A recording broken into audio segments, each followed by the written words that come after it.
सरकारी उप स्वास्थ्य केंद्र में प्राइवेट कोचिंग संस्थान चलता है। से पढ़ा हुआ है कहीं ना कहीं, या तो फिर बच्चों का अगर इलाज नहीं हो पा रहा है तो कम से कम बच्चों का भविष्य तो बना रहे हैं। यह सरकारी संपत्ति का नुकसान है कि नहीं, या फिर चिकित्सा प्रभारी के मौसा के यहाँ से पैसा आता है। और एक टेबल है, डेस्क है, सब कुछ लगा रखे हैं। यह सरकारी स्वास्थ्य केंद्र है। और इस मास्टर साहब का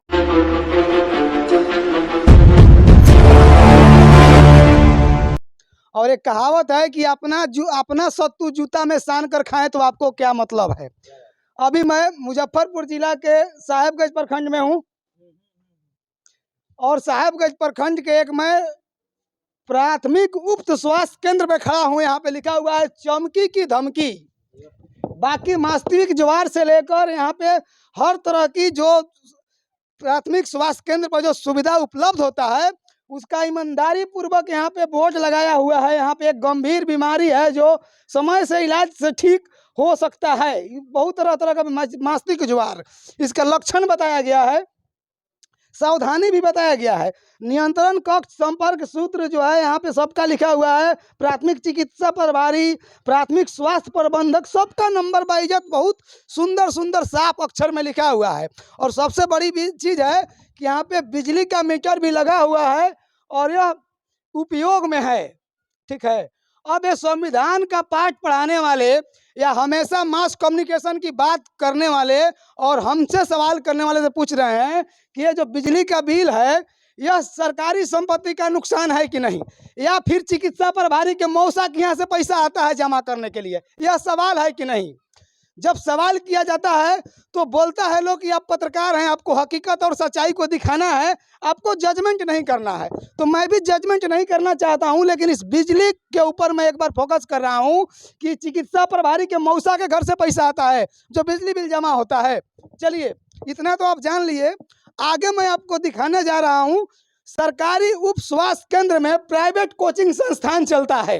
यहाँ पे हमारे माननीय सम्मानित जो है पूर्व राष्ट्रपति APJ अब्दुल कलाम साहब का फोटो लगा रखे हैं। हमारे भाई साहब एक जो शिक्षक हैं जो कुछ बच्चे का भविष्य संवारने का काम कर रहे हैं। हम इन्हें किसी भी तरह इनको लगता होगा कि हो सकता है कि मैं इनको टारगेट करके आया हूं, लेकिन ऐसा कुछ नहीं है। मेरा उद्देश्य इस तरह से कुछ नहीं है। यह आप अच्छा काम कर रहे हैं और कहीं ना कहीं से बिहार की शिक्षा व्यवस्था को बिहार सरकार गर्क में डाल दी है। अगर आप लोग जैसे कुछ भाई अगर नहीं हो तो मुझे नहीं लगता है कि बिहार के बच्चे जो हैं शिक्षित रहेंगे। बाकी क्या कुछ कहिएगा जो आप प्राथमिक स्वास्थ्य केंद्र में पढ़ा रहे हैं, इस पर क्या कुछ कहिएगा। सर हम क्या कहेंगे सर, हम लोग ऑलरेडी ये ऐसे पढ़ा हुआ, समझे कि नहीं सर। तो हम लोग पढ़ा रहे हैं, हम लोग बगल में लिए हुए हैं, ऐसा बनवा रहे हैं हम लोग रूम।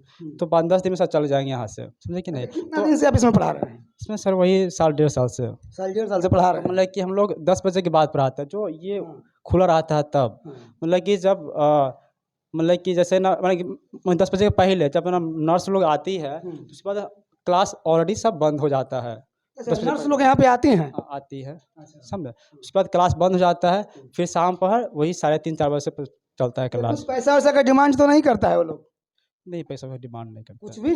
तो फिर वो लोग का इस पे अपना सरकारी संपत्ति है तो थोड़ा सा अपना दबदबा नहीं बनाता है वो लोग कि भाई क्यों पढ़ाते। कुछ नहीं, मतलब कि हम लोग को सर फ़ोन आया था ऊपर से, समझे कि नहीं, कि जल्दी से आप लोग खाली कर देते। 10-15 दिन हम लोग खुद यहाँ से निकलने वाले हैं। नहीं, सवाल यह है कि देखिए सरकारी प्राथमिक स्वास्थ्य केंद्र में एक पट्टी बांधने के लिए भी ये लोग पैसा ले लेता है। ठीक है, तो आपको इतना आज़ादी ये लोग कैसे देता है, इसका रीज़न नहीं समझ। ये लोग आज़ादी नहीं, ये समाज के लोग जब ये ऐसा जब पढ़ा हुआ था तो हमारे आसपास के लोग मुझे बोला कि आप पढ़ाइए, ऐसे पढ़ा हुआ है कहीं ना कहीं, या तो फिर बच्चों का अगर इलाज नहीं हो पा रहा है तो कम से कम बच्चों का भविष्य तो बना रहे हैं। बिल्कुल सही आपने कहा। इन्होंने कहा, क्या नाम है आपका।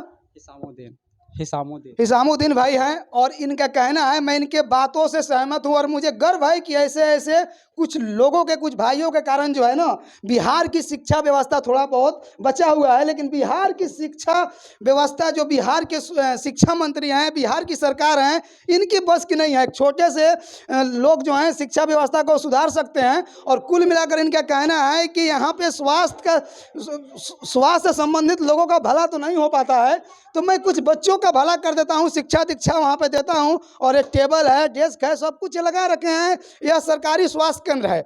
और इस मास्टर साहब का कहना है कि सरकारी स्वास्थ्य केंद्र में लोगों को स्वास्थ्य से रिलेटेड सुविधा नहीं मिलता है, तो कम से कम मैं शिक्षा से रिलेटेड सुविधा दूं।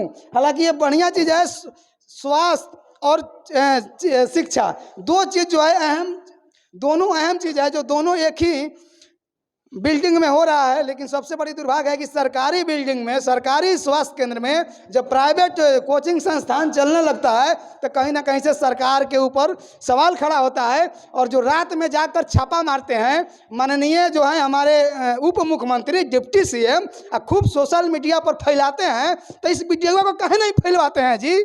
इसको फैलवाने का मन नहीं करता है। ये जापान से वीडियो हम लाए हैं या पाकिस्तान से लाए हैं, ये भी वीडियो तो आपके भारत का ही है ना। और आपके भारत में इस तरह का वीडियो जब मिलता है आपके स्वास्थ्य विभाग का, आपके स्वास्थ्य विभाग के लोग जो हैं पैसा लेते पकड़ा जाते हैं, ऑपरेशन करते पकड़ा जाते हैं, अवैध नर्सिंग होम खोलकर और लोगों का जो है जान लेते हैं, सिविल सर्जन से पूरा जिला में लूट मचा रखा है, तो उसके लिए आप छापामारी नहीं करते हैं, उस वीडियो को वायरल नहीं करते हैं। और रात में दुर्भाग्य से अगर किसी सरकारी हॉस्पिटल में आप चले जाते हैं तो जाकर वहाँ पे और लिखते हैं कि औचक निरीक्षण किया हमारे डिप्टी सीएम ने, अब पूरा स्वास्थ्य विभाग को हिला कर रख दिया। अरे आप घंटा भी किसी का कुछ नहीं हिला पाएंगे, क्योंकि आपका स्वास्थ्य विभाग ही नहीं, आपका शिक्षा विभाग भी बिहार में लचर व्यवस्था में है। अगर लचर व्यवस्था में आपका स्वास्थ्य और शिक्षा नहीं रहता तो यह बालक यहाँ पे लोगों को शिक्षित नहीं करता। कहीं ना कहीं से बालक लड़का जो टीचर है, जो मास्टर साहब हैं, मास्टर साहब, ये हमारे नज़र में कहीं ना कहीं से गर्वान्वित महसूस करता हूं मैं ऐसे ऐसे लड़कों के ऊपर कि कुछ पैसे तो लेते हैं लेकिन लोगों का भविष्य बर्बाद करते हैं। लेकिन आप जो हैं लोगों से वोट भी लेते हैं, पैसा भी लेते हैं और लोगों को गुमराह भी करते हैं। लानत स्वीकार करनी चाहिए आप लोगों को, वोट बैंकिंग का राजनीति करते हैं और बस स्वास्थ्य और शिक्षा पे केवल बैठे बैठे ज्ञान बांटते हैं, अपने विपक्षी पार्टी को कोसते रहते हैं। यही सब दुर्भाग्य है। और मैं खास करके बिहार के युवाओं को कहना चाहूँगा कि रिटेन में लिख कर दीजिए या कुछ भी कीजिए, कार्रवाई के नाम पे 0 सन्नाटा है। जब तक आप लोग जागरूक नहीं होइएगा, आप लोग अपने अधिकार को नहीं समझिएगा, तब तक ये संविधान की दुहाई देने वाले ये सरकार जो है ना, हम आम गरीब को लूट कर रख लेगी। बाकी आप लोग अपनी प्रतिक्रिया कमेंट बॉक्स में दीजिएगा।